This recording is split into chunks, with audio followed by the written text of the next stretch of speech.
Quando nós lemos a história de Jael, e quando eu leio a história de Jael, eu fazendo uma correlação, ou usando como exemplo ou mecanismo de comparação uma relação entre duas pessoas, um casamento, uma relação de amor. E como falei, a lei da semeadura, querida, ela é muito poderosa, muito eficaz e ela não pode ser anulada. Eu crendo nela ou não, eu depositando confiança nela ou não, eu achando ou deixando de achar, a verdade é que ela vale e que vai acontecer exatamente o que a Bíblia diz. Aquilo que você planta, você colhe. Quando você está num relacionamento, por mais que haja disposição no coração da outra parte em amar você, a grande verdade é que se você não corresponde, ao longo do tempo, esse amor, essa relação, ela vai sendo comprometida. Aquilo que acontecia no início já não acontece mais. A realidade que você desfrutava no início, você já não desfruta mais. Por quê? Porque aquilo que você planta, você colhe. O resultado do esfriamento e do distanciamento, ou melhor, as nossas atitudes ou a nossa semeadura ao longo da relação, ela culmina no esfriamento da relação, no distanciamento. Aquele que você encontrava a qualquer momento, aquele que estava à disposição em qualquer momento, aquele que quando você falava, você tinha uma resposta rápida. Ao longo do tempo, por conta dessa semeadura que não está diretamente ligada à realidade que deveria reger uma relação, por conta disso, tudo aquilo que você, que eu ou que essa pessoa desfrutava, ela já não desfruta mais. E quando eu olho para o que Deus fala a respeito de Jael, o que nós lemos a respeito dessa história, eu percebo justamente isso. Alguém que era amado por alguém, e esse alguém é o próprio Deus, mas que não soube desfrutar desse amor, que nunca valorizou essa relação, que se perdia de vez em quando e de quando em vez. Isso não mudou o propósito de Deus, nem o amor de Deus para com Jael.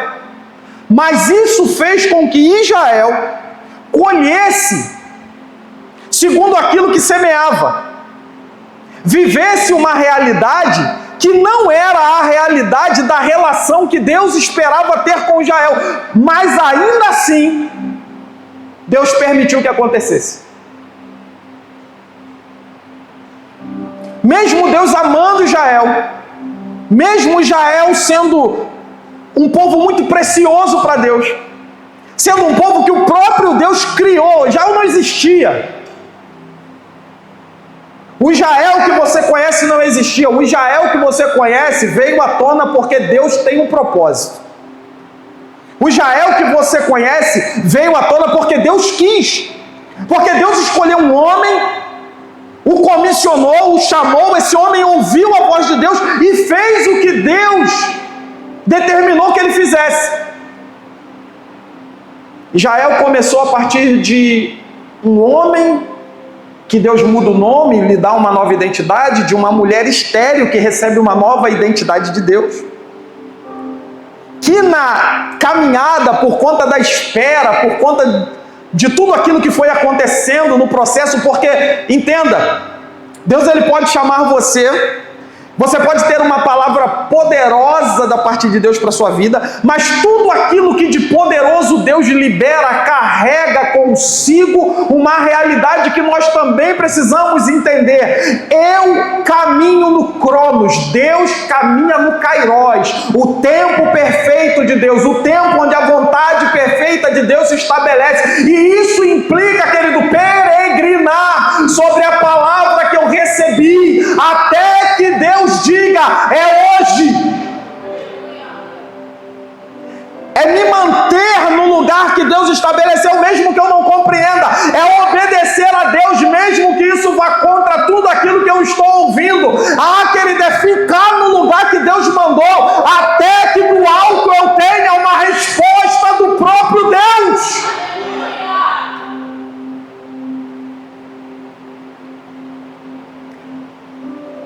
A grande questão é que tudo que é belo é assediado. Tudo aquilo que é belo é assediado. Tudo aquilo que é incrível, querido, será desejado. O problema é que nem sempre aquele que deseja vai cuidar. Nem sempre aquele que quer obter vai zelar. Nem sempre aquele que quer trazer para si quer de fato manter a beleza daquilo que alcançou. E com base nisso nós precisamos entender. Porque deixa eu te falar uma coisa. Eu não sei se você já percebeu isso, mas com certeza, se você é crente de verdade, eu creio que é. Você já percebeu que quando você está lá pensando em desistir, quando você esfriou na fé, quando você já não quer mais nada com nada, quando você já abriu mão, abriu de lona, você já reparou que parece que tudo fica mais tranquilo? Você já reparou que parece que aquela guerra que você vinha lutando, parece que ela do nada ela some? Em alguns casos parece até que melhora um pouco. Alguns são levados a pensar, e não só pensar, mas verbalizar coisas como: engraçado, foi só eu parar de ir na igreja e a minha vida deu uma melhorada. Foi só eu parar de ficar nessa loucura de ser crente, que parece que as coisas deram uma encaixada. Engraçado, eu estava buscando um emprego há tanto tempo, eu parei de ir na igreja assim, e a porta abriu.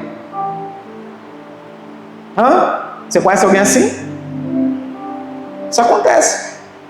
Mas por que acontece?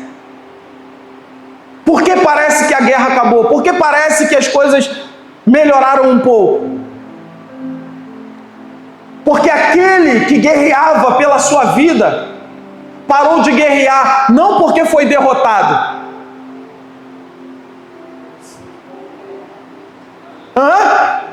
É porque aquele que estava lutando pela sua vida, guerreando pela sua vida, porque afinal de contas a palavra de Deus diz que nós estamos numa guerra, e essa guerra não é física, essa guerra não é contra pessoas, essa guerra é espiritual, essa guerra é travada no âmbito espiritual, essa guerra você não luta com pessoas, você está lutando, querido, com forças que você não conhece, em realidades que você não domina, contra seres que você não vê. Mas sabe qual é o problema? O problema é que o inimigo nos fez acreditar que a nossa guerra é contra pessoas, quando na realidade a nossa guerra é contra ele.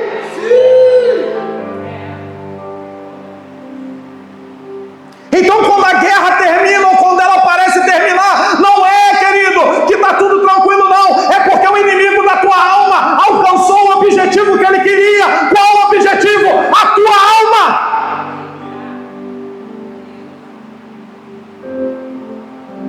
Aleluia! E nós precisamos parar.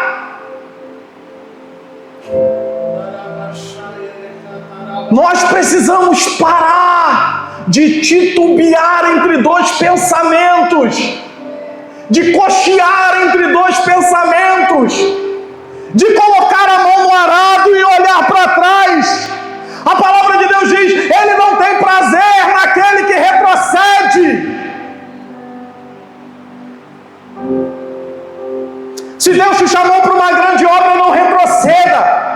Se Deus te liberou uma palavra sobre a sua vida, não retroceda. Não abra mão dessa palavra. Não importa o que está acontecendo. Se submeta à palavra que Deus liberou. Se submeta ao Deus da palavra. Faz aquilo que Ele te mandou fazer. Caminha na rota que Ele estabeleceu para a sua vida. Obedeça a sua palavra. Fique firme, se mantenha de pé. Porque aquele que começou a boa obra, Ele é fiel para cumprir absolutamente tudo.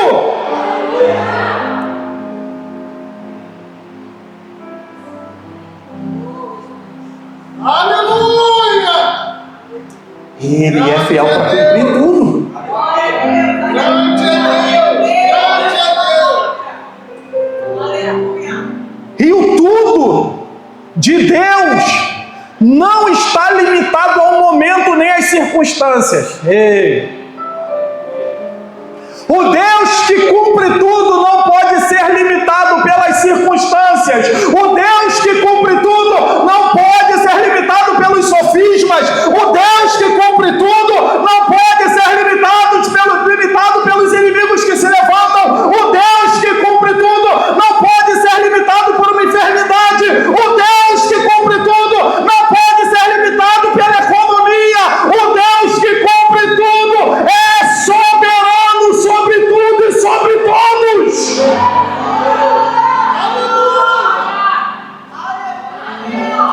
Ei, a palavra de Deus, querido, rompe cadeias.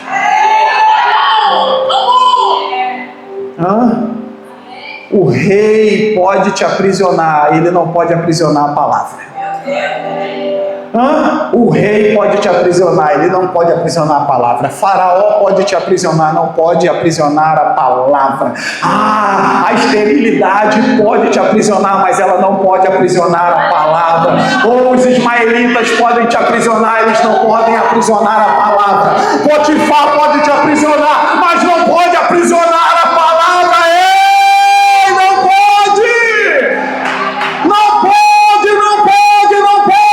Jezabel pode matar o profeta, mas não pode matar a palavra. Acabe pode se levantar contra o profeta, mas não pode. Meu Deus, parar a palavra não pode.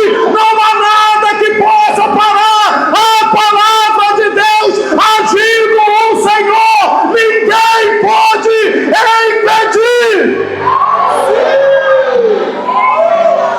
Não pode, não pode. Fala para 3 pessoas do teu lado aí. Diga para essa pessoa: a palavra que Deus tem para a sua vida não pode ser aprisionada. Fala como um profeta, pelo amor de Deus. Diga: a palavra de Deus não pode ser aprisionada.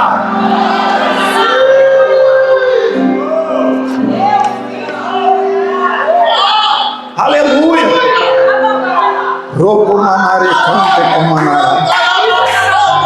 Não pode, não pode. Eu tenho uma palavra. Quem tem uma palavra aí? Eu tenho uma palavra, querido. O diabo pode se levantar, mas não vai aprisionar a palavra que eu tenho, muito menos o Deus da palavra. Eu tenho uma palavra e eu viverei cada milímetro, cada centésimo da palavra que tenho, porque ninguém pode aprisionar a palavra que eu tenho, nem o Deus da palavra. Ninguém pode aprisionar a palavra que eu tenho, nem o Deus da palavra. Ninguém vai aprisionar a palavra que você tem, muito menos o Deus que liberou a palavra.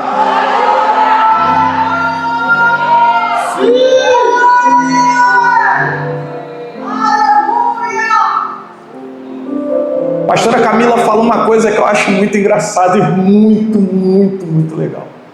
Ela diz: vamos confundir o diabo. Na verdade, quem confunde o diabo, querido, é o Deus que você serve. Deus confunde os teus inimigos. Eu acredito que é por isso que o salmista, se ele lá em Salmos, e ele vai colocar uma mesa. Isso cabe na tua cabeça? cabeça. Não cabe, não dá. Ele poderia colocar uma mesa no palácio, ele poderia colocar uma mesa, querido, na sua casa de veraneio, ele poderia colocar uma mesa lá na praia, ele poderia colocar uma mesa no dia que você comprar o seu carro novo, ele poderia colocar uma mesa em muitos lugares, mas o meu Deus é poderoso e não há lugar, querido, que possa conter aquilo que Deus quer fazer, porque é Ele que determina a realidade do lugar. A guerra está instalada, mas o meu Deus, que é o Todo-Poderoso e é o Senhor da guerra, não precisa de um lugar favorável. Ele escolhe colocar uma mesa na presença dos meus inimigos. Ele colocará uma mesa, querido, para você, na presença dos seus inimigos. Sabe para quê? Para que o nome dele seja glorificado, para que o nome dele seja exaltado, para que todos vejam que você serve ao Deus, o Todo-Poderoso, aquele que nunca perdeu e nem perderá uma batalha.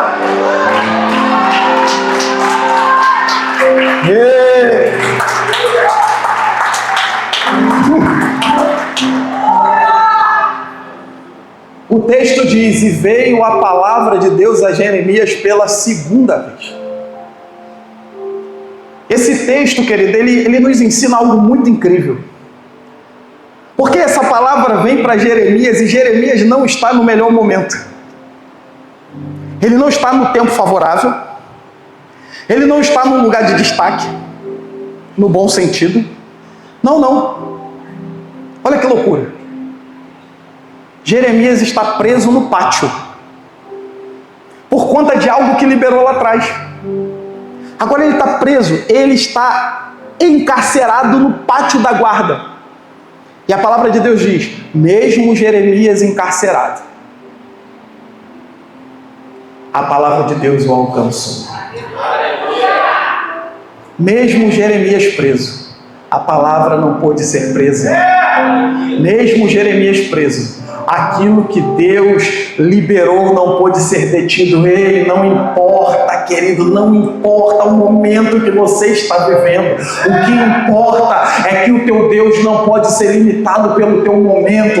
Não importa como está a sua vida, o que importa é que o nosso Deus é aquele que quebra cadeias, que quebra correntes, que liberta cativos. Ei, não importa, querido, não importa o que está acontecendo nesse momento. O que importa é que você serve ao Deus o Todo-Poderoso. É isso que importa. E Jeremias servia a Ele. E o interessante desse texto é que no versículo 3, o que Jeremias ouve é: clama a mim. Agora, quando eu leio isso, eu fico pensando: será que Jeremias já não estava orando?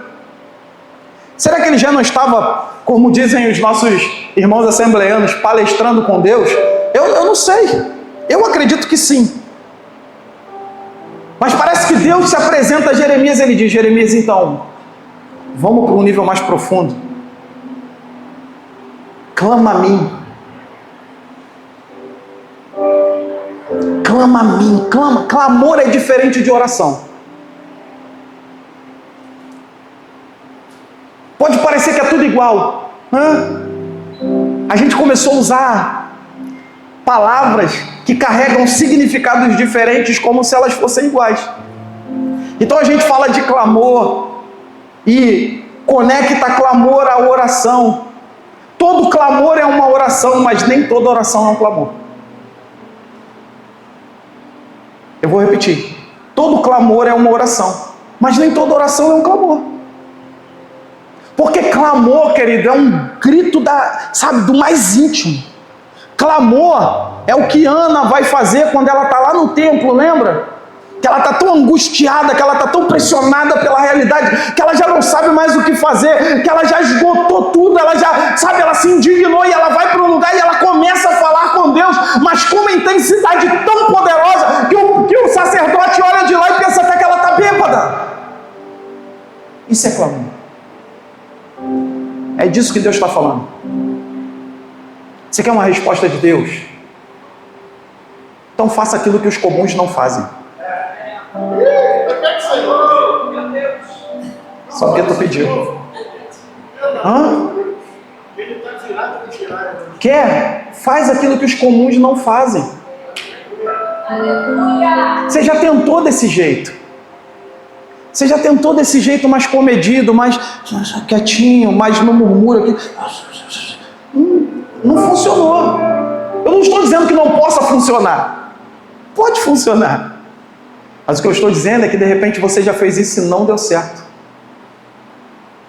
Porque você não conseguiu rasgar o teu coração diante de Deus. Porque um clamor implica, querido, um desnudar daquele que clama. Clamor implica você se colocar diante de Deus, sendo quem de fato você é, e não forjando uma imagem para parecer algo que você não é. Clamor é você falar para Deus aquilo que de fato está acontecendo. Clamor, querido, é tipo o pai do menino endemoniado no pé do monte dizendo: olha, eu creio, eu sei que o Senhor pode fazer, mas olha, deixa eu te falar a verdade, me ajuda na minha incredulidade, porque tem uma parte de mim que não consegue compreender isso. Eu creio, tanto creio que vim até aqui, porém existe uma parte de mim que ainda não está nesse nível que o Senhor espera. Eu creio, mas eu também reconheço que eu preciso mudar em algumas coisas. Eu creio, mas eu também sei que sem a tua ajuda eu não vou conseguir chegar. É Jesus olhando para o Pedro e dizendo: você me ama? O Pedro fala: eu amo. Você percebe que clamor não tem a ver com gritaria simplesmente. Clamor tem a ver com posicionamento. Clamor não tem a ver com gritaria. Óbvio que a gente grita, a gente se expressa, a gente pula, mas deixa eu te falar uma coisa, é muito mais importante, querido, você realmente rasgar o teu coração e falar com Deus aquilo que é necessário. Jesus pergunta: você me ama? Ele diz: eu te amo. Aí, então apacenta minhas ovelhas. Você me ama? O que Jesus está fazendo? Ele está levando Pedro para um lugar mais profundo. E é isso que Deus quer fazer na sua vida nessa noite. Lembra que deu o exemplo do casamento? Casamento, ou você está de tudo, mergulhado com tudo que tem, ou vai ser uma relação rasa. Casamento, ou você fala a verdade, ou você compromete a base. Casamento, ou você resolve as coisas olhando no olho e as coisas não são resolvidas. Isso é casamento. Casamento implica fidelidade, implica confiança. Você não está lá e você sabe: cara, eu posso confiar na minha esposa, eu sei quem ela é. Ah, eu não estou lá, mas eu posso confiar no meu esposo, eu sei quem ele é. Confiança, relacionamento íntimo, profundo. É para esse lugar que Deus quer nos levar. É para esse lugar que Deus estava tentando levar o povo de Israel. É por isso que ele olha para Pedro e diz: você me ama? Eu te amo, então cuida daquilo que eu amo. Você me ama? Eu amo. Então vou repetir: cuida daquilo que eu amo. Você me ama? Aí Pedro: olha, tu sabes. Chega uma hora que Pedro, eu não vou entrar nesse mérito. Tem muita pregação aí que com certeza você já viu. Não é isso que eu quero falar nessa noite. Eu quero que você entenda isso. Deus quer nos levar para um lugar, querido, onde nós não vamos nos perder. Onde nós vamos permanecer no lugar que Ele estabeleceu, sendo o que Ele sonhou e planejou que fôssemos.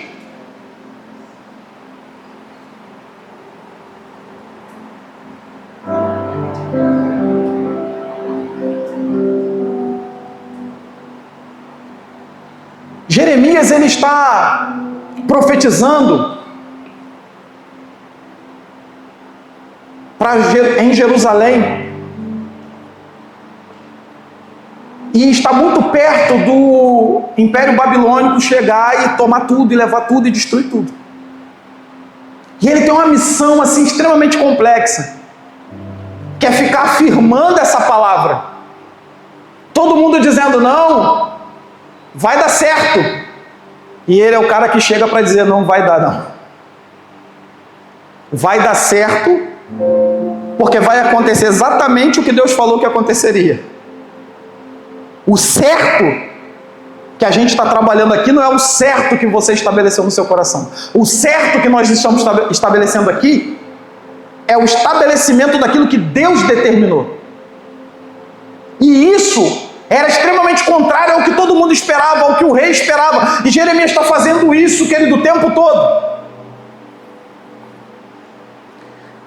Quando chega no versículo 4, o que nós vamos ler é: porque assim diz o Senhor, o Deus de Israel, acerca das casas dessa cidade, das casas dos reis de Judá, que foram derrubadas com os arietes e a espada. Eles entraram a pelejar contra os caldeus, mas isso é para os encher de cadáveres de homens. Isso é Deus falando. Sabe o que Deus está dizendo? Você entrou numa guerra perdida. Você vai entrar e vai perder. Você vai entrar e os cadáveres vão se amontoar pelas ruas.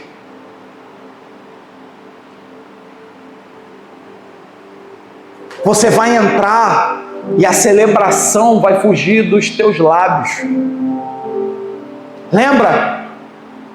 Aquilo que o homem planta, o homem colhe. E nós precisamos entender isso, porque Deus quer nos levar para um lugar de intimidade, onde nós estaremos guardados e escondidos nele. Não há nada que eu faça, querido, que possa me guardar a não ser me relacionar com Deus em fidelidade e amor. Não tem nada que eu possa fazer que vai me manter de pé, querido, que não seja a presença de Deus manifesta na minha vida, o cuidado de Deus derramado sobre mim. É isso que mantém você, é isso que me mantém de pé, e nós precisamos lutar para permanecer nesse lugar. Nós precisamos lutar para permanecer e não deixar que as coisas desse mundo nos seduzam. O lugar da relação, querido, traz consigo um custo a ser pago. Entende isso? Existe um custo a ser pago por uma relação profunda, íntima, sincera, fiel com Deus. Existe sim um preço a ser pago e muita gente não quer pagar porque acha que relação profunda com Deus é cantar canções a respeito desse Deus poderoso. As pessoas acham que relação profunda com Deus é ir a um culto que demora, que tem 2 horas. Não é. A relação profunda com Deus se desenvolve na sua vida ordinária, todos os dias, no secreto, naquele lugar que ninguém vê. O que acontece aqui é fruto daquilo que foi construído no secreto.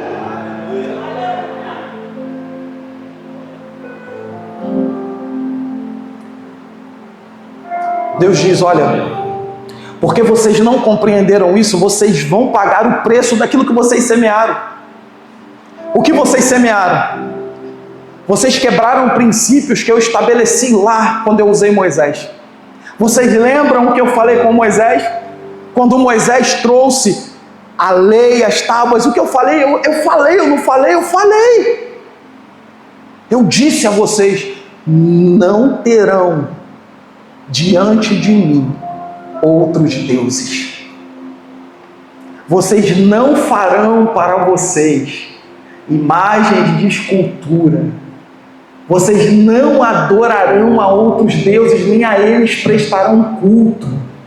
Mas sabe o que vocês fizeram? Vocês se deixaram seduzir.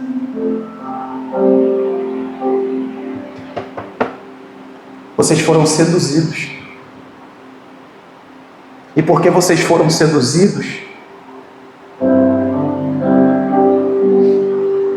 vocês colherão o fruto da sedução que permitiram alcançar o coração de vocês. Olha o que Mateus capítulo 23, 37 diz: Jerusalém, Jerusalém, você que mata os profetas e apedreja os que lhes são enviados. Quantas vezes, querido, eu oro para que eu e você, nós, nunca escutemos de Deus algo parecido com isso.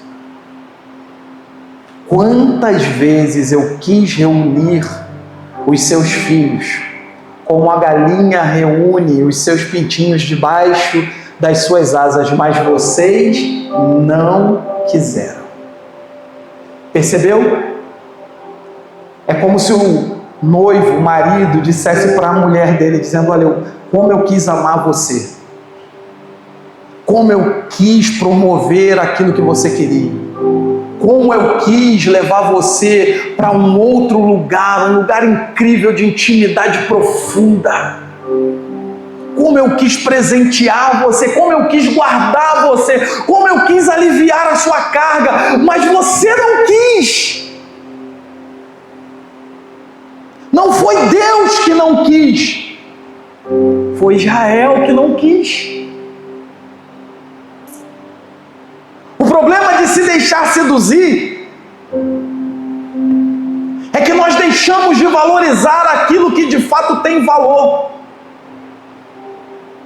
e começamos a caminhar por propostas que nos parecem ser propostas incríveis, mas o final é destruição.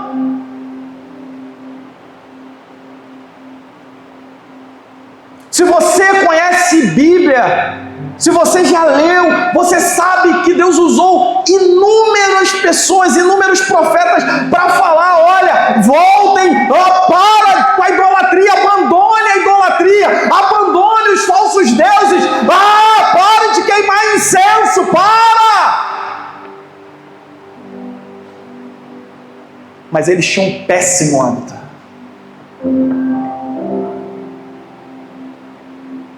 Tratar o seu esposo como uma amante.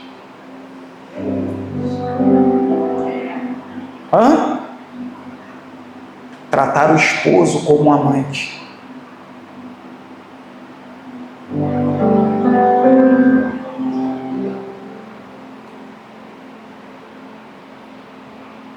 É ir até o esposo só em busca de prazer e benefício,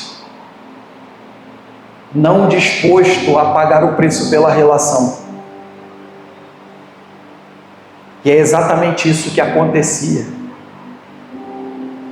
Abandonavam o Senhor, iam cultuar Baal, Astarote, Moloque, queimavam crianças, queimavam incenso nos altos, se prostituíam. E aí, quando a colheita daquela semeadura chegava, eles corriam para Deus. Quando os inimigos batiam a porta, eles corriam para Deus. E aí eles se lançavam ao chão, pano de saco, cinza na cabeça, jejum, clamor, e ficaram fazendo isso. Só que chegou uma hora que Deus começou a falar: ou vocês decidem parar, ou eu vou parar vocês. Ou vocês param, ou eu vou entregar a vocês aquilo que vocês querem. Ou vocês param, ou vocês vão colher exatamente aquilo que vocês estão semeando. Vocês vão viver como as outras nações que servem a deuses falsos. E eles não quiseram. O que garante você na sua caminhada não é aquilo que você escuta. Porque você pode escutar coisas incríveis e ainda assim elas não terem nenhum tipo de efeito na sua vida. O que eu escuto é importante? Claro que é. Mas mais importante que isso é a disponibilidade no meu coração de obedecer aquilo que Deus está falando. Porque Deus pode falar, mas se eu não obedecer, querido, eu continuo no mesmo lugar. Deus pode usar quem for. Se você não quiser obedecer e se submeter, você permanece no mesmo lugar. É por isso, querido, que Deus ele fala: olha, você me ama. Eu amo. Você me ama de verdade, eu amo. Você me ama, eu amo. Então você precisa guardar os meus mandamentos. E quando a Bíblia fala guardar os mandamentos, e ela não está falando decorar os mandamentos, ela está dizendo se submeter aos mandamentos que eu estou dando.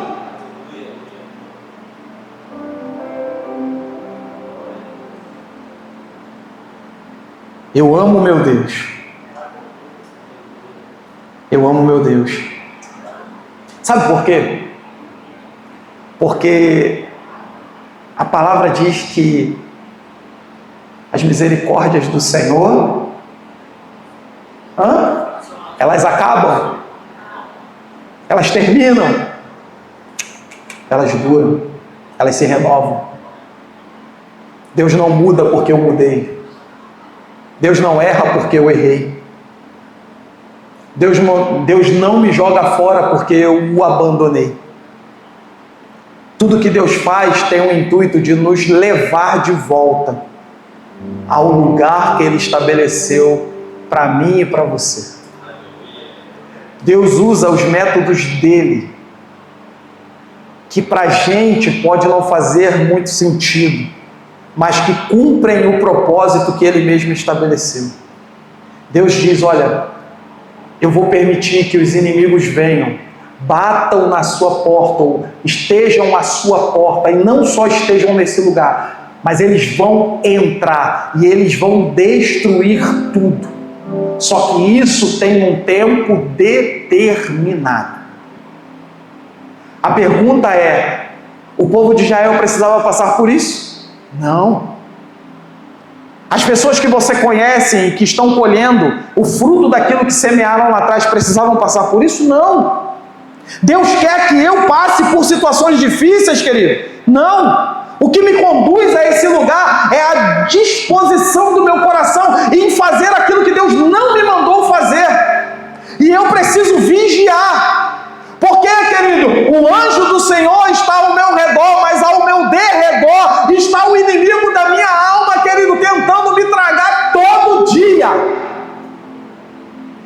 Você pode não orar todo dia, você pode não jejuar todo dia, você pode não ler a Bíblia todo dia, você pode não vir ao culto todo dia, mas o inimigo da sua alma está ao teu derredor todo dia. Todo dia. E se você por algum motivo escolher sair fora daquilo que Deus estabeleceu, querido, Ele te pega, Ele te encontra. Ele não está brincando. O inimigo da sua alma, o inimigo da minha alma não está brincando. E nós precisamos entender isso. O que Deus diz, olha, vocês vão lutar e vocês vão perder. Vocês vão entrar na guerra e vocês vão perder. Ele está falando isso para um povo, querido, que acostumou a brincar com a presença. Vou te dar um conselho nessa noite: não brinque com a presença. Não brinque com a presença. Não brinque com a presença. Não trate Deus como se Ele fosse um amante. Ele é um noivo todo-poderoso.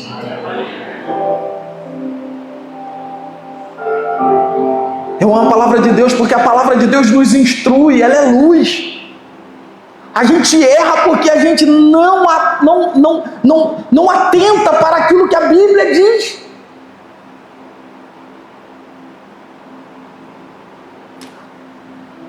Ofine e Finéias tratavam a presença, tratavam Deus como um amante. Eles estavam tão longe de Deus, mas tão longe de Deus, que eles nem percebiam mais que Deus não estava lá. E porque tratavam Deus como um amante, como achavam que a hora que eles chamassem, porque eles eram muito incríveis, Deus viria. E eles vão entrar numa guerra contra os filisteus. E eles vão perder. Eles perdem o primeiro embate, os exércitos se retiram. Naquela época era assim, eles se retiravam. E aí eles têm a brilhante ideia. E é aí que muita gente está ficando pelo caminho. É achar que carrega algo que já perdeu há muito tempo. Transportadores de caixas vazias. O que transformava a Arca da Aliança em algo poderoso não era o ouro que a recobria. Era a presença que residia nela. Era a presença que residia. Era a manifestação da presença de Deus naquele objeto consagrado. Só que Deus, querido, Ele pode escolher manifestar a presença e escolher não manifestá-la.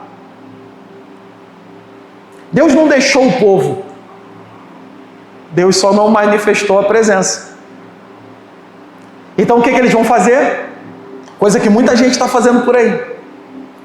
Abandonou o Senhor e a lei de Deus, abandonou os seus preceitos e os seus desígnios, abandonou os mandamentos de Deus e os princípios que Deus estabelece, e acha que continua carregando a presença, quando na verdade se transformou num transportador de caixas vazias. E eles não sabiam disso, estavam tão perdidos que eles não conseguiam enxergar isso. E o que eles vão fazer? Vamos trazer a Arca da Aliança. Por quê? Porque a gente já viu isso acontecer. O problema de caminhar por aquilo que você acostumou ver é que você, se não vigiar, deixa de zelar pela presença e pela pessoa do seu Deus e começa a caminhar no automático, transformando a relação, querido, em algo muito diferente do que de fato precisa ser. Você transforma a relação num amuleto, você transforma a relação numa bengala, você acha que Deus está agindo ao seu bel prazer, quando na verdade não está. E aí eles mandam buscar a arca. O que eu acho incrível, querido, é que todo mundo conhece o Deus de Israel. Mas Israel se perdeu nisso. Eles mandam buscar a arca, trazem a arca. A Bíblia diz que quando a arca chega no acampamento, o exército de Israel, eles vão celebrar, eles vão dar um brado, eles vão dar um grito tão poderoso que o chão vai tremer. Os filisteus lá no acampamento deles, porque conhecem o Deus de Israel, vão dizer o quê? Acabou, vamos perder. Israel nem tinha lutado, nem tinha ido para o segundo embate, e eles já estavam dizendo, vamos perder, acabou, agora já era. O Deus de Israel chegou no meio deles, aquele que abateu os egípcios chegou, acabou. Porque as pessoas podem não zelar e não temer ao nosso Deus, querido. Tem muita gente em igreja que não teme, que não zela, que não, sabe, não tem mais. Mas quem conhece a Deus de verdade continua fazendo isso, independente de estar dentro de uma igreja ou não. Tem muita gente que não é crente, querido, e que infelizmente tem mais temor a Deus do que muita gente que está dentro de igreja. E nós precisamos acabar com isso. Nós precisamos voltar para esse lugar de temor e tremor. Eles saem com a arca, eles vão para o embate, sabe o que vai acontecer? Eles vão perder de novo. Só que agora eles vão perder de uma forma assim, absurda. Eles vão fugir. E os filisteus vão tomar a arca e vão levá-la. Você percebe que o que determina é a manifestação da presença? Os filisteus vão levar a arca. E a Bíblia não diz, não tem na Bíblia um relato que diz assim, enquanto os filisteus levavam a arca, eles morreram pelo caminho. Não tem. Esse cenário muda quando eles vão lá e colocam a arca diante de Dagon. Aí muda. Porque aí é muita afronta. Aí não dá. Aí Deus falou, não, peraí, vamos devagar. Peraí. Eu continuo sendo o mesmo. Eles acordam no outro dia de manhã, tá Dagon com a cara no chão lá. E ninguém entende nada. Você percebe? A gente não pode, querido, se relacionar com Deus como se Ele fosse um amante, Ele é um esposo, Ele é um noivo. Ele permitiu que a nação de Israel, que Jerusalém, Judá, a tribo de Benjamim fosse destruída, fosse levada cativa para a Babilônia. Mas olha o que ele vai dizer para Jeremias aqui, que é a mesma coisa que você lê lá em Abacuque capítulo 3, E é isso que eu amo no meu Deus. Eu posso errar, eu posso tropeçar. E isso aqui não é, querido, sabe, uma liberação para erro. Erro na vida do crente tem que ser um percalço. Não pode ser a tua vida cotidiana. Eu não posso me acostumar com essa realidade. Deus não me chamou para isso. Mas a beleza do meu Deus, do teu Deus, é que Ele é misericordioso. Amor não é algo que Deus manifesta. Amor é um atributo de Deus. Deus é amor. Entende? Deus é amor. E aí no versículo 6 ele diz assim, eis que eu trarei a ela saúde e cura. Ele está falando para Jerusalém, ele está falando para o seu povo. Ele diz, eu vou trazer saúde e cura. Ele diz, eu os sararei, eu lhes manifestarei abundância de paz e de verdade. No único capítulo, Deus está falando, olha, vocês vão colher segundo aquilo que vocês plantaram, mas eu, no tempo que eu determinar, vou trazer cura. Eu, no tempo que eu determinar, eu vou sarar vocês. Eu vou manifestar abundância de paz e de verdade. Eu removerei o cativeiro de Judá e o cativeiro de Israel, e os edificarei como ao princípio. Eu vou repetir, querido, não importa, querido, o que estão falando, o que importa é que o teu Deus, Ele é fiel para restituir, para colocar você novamente no lugar que Ele estabeleceu. O meu Deus, Ele é poderoso para fazer infinitamente mais, e a palavra de Deus diz que Ele restitui. Querido, Ele continua dizendo, eu os purificarei de toda maldade com que pecaram contra mim. Ele é o Deus que foi afrontado, é o Deus que foi negligenciado, é o Deus que foi trocado, e ainda assim Ele não muda, porque Ele não muda, nele não há sombra de variação. Querido, Ele é imutável, aquilo que Deus estabelece, Ele cumpre. Ele falou que tinha um projeto, um propósito para Israel, e Ele, querido, manteve, querido, seu projeto, seu propósito, mesmo Israel tropeçando, Deus continuou fazendo o que Ele disse que faria. Deus continuará fazendo na sua vida o que Ele disse que faria. Ele diz, eu os purificarei de toda maldade com que pecaram contra mim e perdoarei todas as suas maldades. Com que pecaram e transgrediram contra mim. E este lugar me servirá de nome, de gozo, de louvor e de glória entre todas as nações da terra que ouvirem todo o bem que eu lhes faço.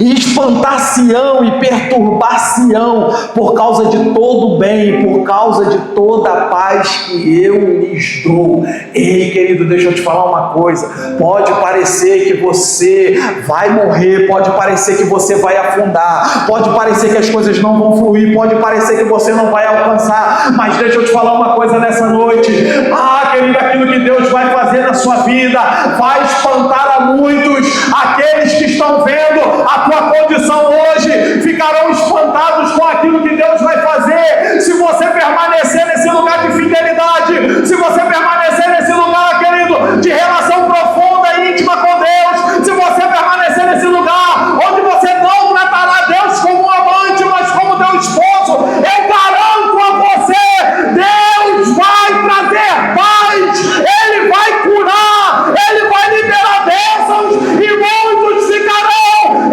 espantados com aquilo que Deus vai fazer na sua vida.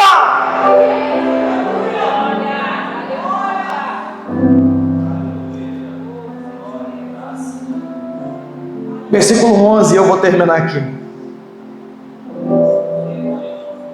Pode ser que você esteja precisando exatamente disso. Eu quero abençoar a sua vida com essa palavra. Olha o que Deus diz: a voz de gozo e a voz de alegria a voz do esposo e a voz da esposa. E a voz dos que dizem: louvai ao Senhor dos exércitos, porque bom é o Senhor, porque a sua benignidade dura para sempre. Dos que trazem ofertas de ações de graças à casa do Senhor, pois farei voltar.